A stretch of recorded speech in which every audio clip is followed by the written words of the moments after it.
We're at risk of importation of the virus, and then also at risk of importing any of those variants of concern. So right now this is paramount if we want to keep moving forward with our reopening plans.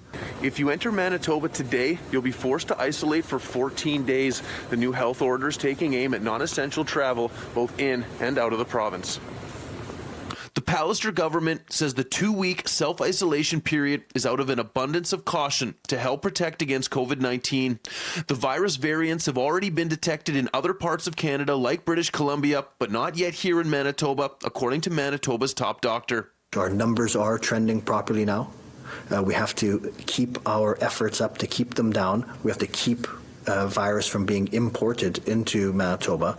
Roussin says the simple fact is some people have been traveling interprovincially and internationally during the pandemic. He says the spirit of these new orders are in place to act as safeguards to limit the chance of contracting COVID-19 and the COVID variants.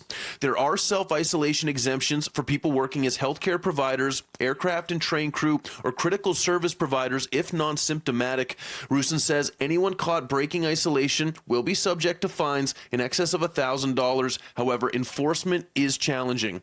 Enforcement of every situation is very difficult. And so we've continually messaged to Manitobans the importance of this. They certainly are enforceable. Anyone entering Manitoba, with the exception of those who have exemptions that are listed there, are required to isolate 14 days. Where we would typically have boarded about 13,000 passengers a day, one day we boarded 35 passengers. Health orders do have an effect on people's travel decisions, according to Barry Rempel, president and CEO of the Winnipeg Airport Authority.